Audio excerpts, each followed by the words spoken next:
Hai kawan-kawan, saya sangat gembira kerana saya telah menyertai bicara buku.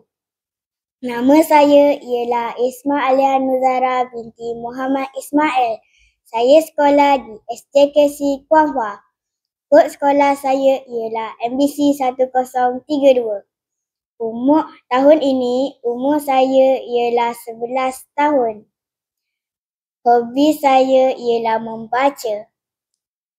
Saya suka membaca buku pada masa lapang. Saya ada 3 adik-beradik, abang, saya dan adik. Ayah saya seorang pemandu lori.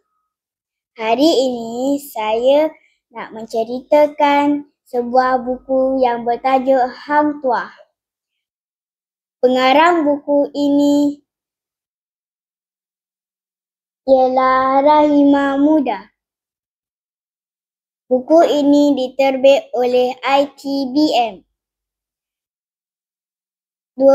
Buku ini mempunyai 24 muka surat. Cerita ini tentang sang bayi selalu mendapat keberuntungan. Setelah besar, dia belajar silat untuk menewaskan lanun-lanun. Watak utama yang saya paling suka ialah Hang Tuah kerana dia hebat dan berani.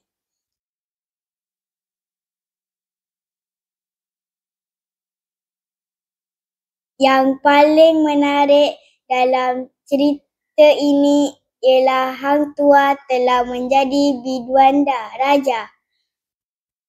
Pengajaran dalam cerita ini ialah kita perlulah belajar sesungguhnya dan jangan berputus asa. Sekian, terima kasih.